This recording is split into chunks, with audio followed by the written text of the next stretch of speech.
it's Angie from Mystic Mountain Homestead, and you're probably wondering why she's standing in that tall grass with a knife. And I'm going to bring you along. I'm going to show you some elderberries. We're going to cut them down, and then later on we are going to dehydrate them and make elderberry syrup for the winter. Elderberry syrup is great for helping you get rid of colds and making the flu at bay. And I'm going to tell you exactly what to put in it and how to make it. So here I'm going to show you some elderberries. Low ones are over here. Okay, so during the spring, I think I showed you what an elderberry looked like. And they're pretty little bunches of flowers. And so right now, after the flowers die, the berries are there. And these are very high in vitamin A and C. And, you know, I'm going to be honest with you, I forgot the other vitamin. I think it's B, but I'm not positive on that. So when the flowers are here, you can actually take this and make like a pancake batter and dip it in there and fry them. That's super yummy. You can use the flowers for other medicinal purposes, but right now we're getting the berries themselves. And you have to kind of be quick in getting these, because if you don't get these, the birds will. So usually they are ready to harvest in August. You can see that I still have some green ones here, but that's okay. The darker ones are what we're going to use. So we're going to come back later after I have got everything full, and I will show you how to dehydrate them, wash them, pick them, and later on make syrup. There we go. Okay, so we picked a big 5-gallon bucket full of these berries, and as you can see, they're really small. The other thing that you need to know is that you will get purple fingers if you don't wear gloves. So I just kind of lightly do my fingers over it like this, and you can see that the berries are just kind of falling off. Now, here's the interesting part, is that when the berries fall off, do you see how there's all these little pieces of stuff there? So first we're going to take the berries off, and then we're going to have to run water over it, and it's going to take a while to dig out all of these little pieces of stuff here. So it's going to that's time consuming, and that would be why your elderberry syrup in the health food stores costs so much. $50. No, I think it's like $20. We'll have to look. It's like $20 for a small bottle. And so you can actually, you know, save a lot of money by doing this yourself. You want to check with your local state on whether or not you can sell this. If you sell it as a syrup, you could possibly sell it like that, but I don't think that you could sell it as, you know, as the medicine that it truly is, because I think that the FDA would, you know, not be happy about that. So, but you could still sell it just as a plain syrup. Anyway, so this is how you knock them all off. Just so you know too, apparently I found out that elderberries, stink bugs love elderberries. So I have gotten stink bugs out of here like crazy.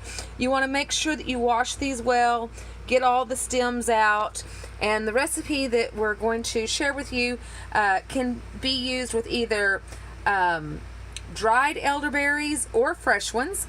And so what we'll probably be doing is putting a lot on the dehydrator, and then doing some with fresh as well.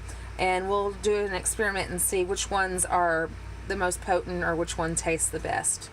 So, okay, so what I've done is I've cleared out a lot of the stems, and I've got this little plastic thing here because my dehydrator slots are too big. So this little thing came out of a pizza box, and then we cut it to fit, and that way hopefully it'll stay there. These will shrink up little bitty, and so I was concerned about them falling through and not getting dehydrated. I tried to even them out to where they were on top of each other, to where the airflow could go through well, and I will put this in the dehydrator. There's a couple of different ways. We have a dehydrator, however, if you don't have one, you can lay these out on screen, out in the sun, and let the sun dehydrate. I would cover the bottom and the top, because if you don't, birds will come and peck away all your elderberries, so all of that cleaning and picking that you did will be for nothing. Wash them well, because, you know, like people the county could come and spray the sides of the roads or anything if these aren't yours from your bushes that you have at home. We actually picked these off the side of the road. We foraged these. So you want to make sure that they're washed well, and pick out as many of the little stems as you can. You can still pick out more after the dehydration period, but another way you could dehydrate them is to stick them in the oven extremely low, like I think it's 100, and like it's just, I mean, like barely on. You want to make sure you watch them. You don't want to cook them, because when you cook them, you get rid of all of your vitamins and minerals. So you want to make sure that, ooh, look, that one's still attached. You want to make sure that you don't cook them. You just want to dry them. So when we last let off, I told you that we were going to dehydrate some elderberries, and so I did. I put them on during the night, and I let them go all night long, and the next day they are dehydrated. So I wanted to show you what dehydrated elderberries look like. Okay, so they look like itty bitty, teeny tiny raisins. Let me see. I'm going to put one in my hand. Oh, there's two in my hand. Can you see how they shrunk up all wrinkly like a raisin? Now that I'm gonna take these off here and add them to my jar. These are the ones I started before. What I did was I have this plastic thing because the holes in my dehydrator are too big, and these end up getting itty bitty. This came out of a pizza box, but if you can't find something like this, I suggest you getting some parchment paper. And we went to the store today and got parchment paper because we did a huge haul of elderberries last night. The place where we were growing them, I guess the birds or the deer or something ate them, so we didn't have as many. So we went on an elderberry hunt, and the best place you can find elderberries is, well, it's easiest to find them when they're flowers. That way you can recognize them easier, because there are some elderberry lookalikes, and you want to make sure you have elderberries. And the best place to find them is on the side of the highway, believe it or not, in tall grass. They grow up really tall. So I'm going to take these off here, and I'm going to store them in here. They store, if they're dried in glass, they can store for technically up to a year. I don't like to hold on to any of my herbs that long, just simply because they lose their potency over time. I would say try to use everything up within 6 months if at all possible. And if you're trying to combat the cold or the flu or allergies or any of those other things, and you're taking a tablespoon a day, then that, you need to over harvest. That way you have plenty. So anyways, I'm going to take a break and get these off into here, and then we'll go from there on how to make syrup. Today we're going to be making elderberry syrup out of fresh elderberries. I like that way best, but like I said, it only stores for about 3 weeks in your refrigerator, so that's why I go ahead and dehydrate extra, so I can just make it up as I need it. Another thing you can do is when you're just making the elderberry juice and not the syrup, you can put it in jars like this, and you want to only fill it to about there, and you can freeze them. And if you have a lot of freezer space, that's a great idea, and then you can take it out and use it as you need it. But we don't have a lot of freezer space because, we live in a small area, and we just butchered, so we don't have a lot of freezer space. That's why I go dehydrating. When you make it, I wanted to show you a couple of things I use. I like to use our honey from our bees. It's fresh, it's raw, it's yummy. You can use crystallized honey as well.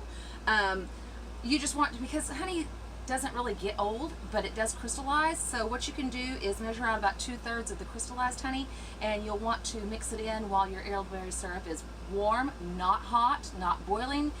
If you mix it in while it's hot or boiling, it will kill all of your good stuff in your honey, so you want to make sure that it's just warm.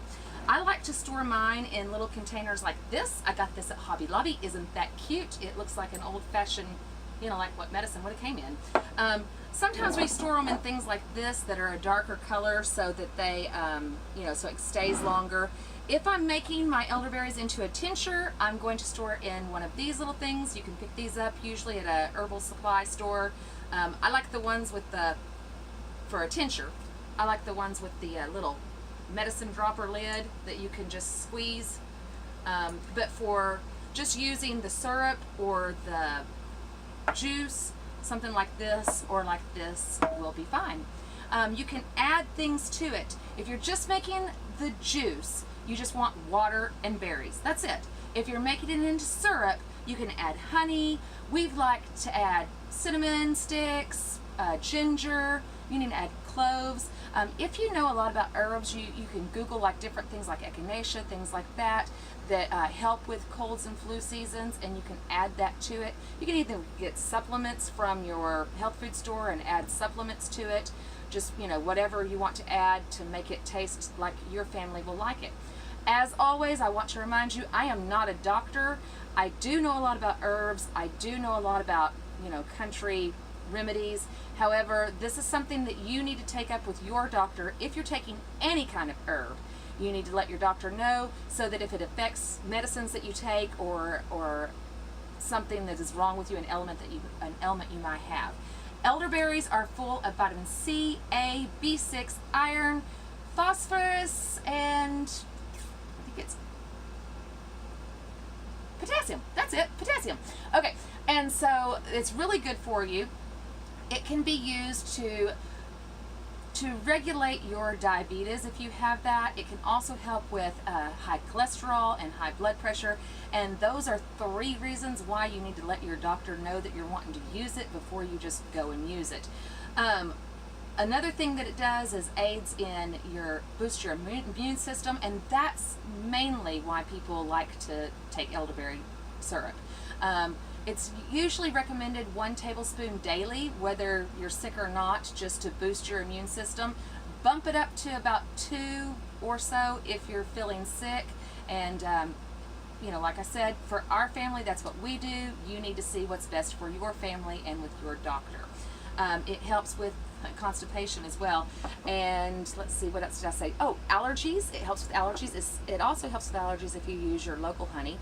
Like I said, we like to use our local honey that we have here with our bees, and we have magic honey this year. So we grew maypops, which is also called passion flowers, and our honey has this amazing flavor this year that we've never had before when we were in Oklahoma. This is our Arkansas passion flower honey, and we're going to put it into our elderberry syrup and make it extremely yummy.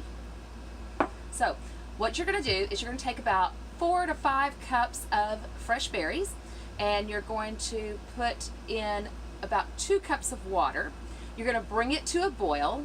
At that time, when it starts boiling well, you're going to reduce your boil to a simmer, and you're going to let it simmer down for about 30 to 45 minutes with your heat reduced, and it's going to get smaller in volume, and that's fine. That's what you want it to do.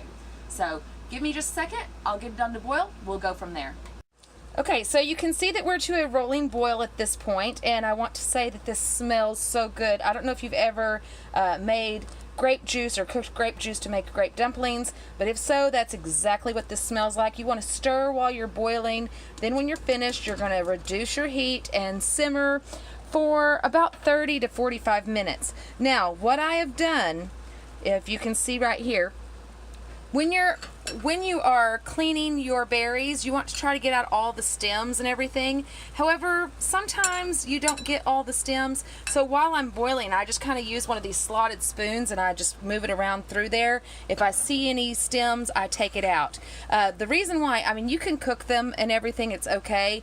But here's the deal. Seeds, stems, leaves, and roots of the elderberry plant are poisonous. They are toxic. They have arsenic in them. It is a very low dose of arsenic, kind of like what's in apple seeds. However, over a long period of time, if you have a lot of arsenic, it can build up and cause health problems. Now, one thing I do is when they start boiling, I start smushing. So you can use one of these potato smushers. You're wanting to get all the juice out of the berries. And also, I've got to tell you, I used like extra berries in this recipe, and so then when I put my water in, I thought, oh, I need to add more water, so I actually have a little bit more water in here than I should. For about 4 cups of berries, you need about 2 cups of water, but like I said, what you're wanting to do is you're wanting to cover your berries with water so that they can boil. And so I've got it down on low, and we're going to simmer, and we'll be back. Well, as you can see, it has reduced down about halfway, and also I went ahead and put some cinnamon sticks in there because my family likes cinnamon. And like I said though, you don't want to add your honey until later. So I'm going to take this off the fire, and I've got a strainer here. I'm going to pour it into the strainer. Ooh, this is hot stuff. Hope you can see it with the steam not going up so high. So you just put it in there like that.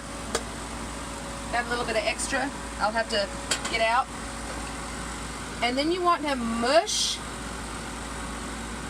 your pulp.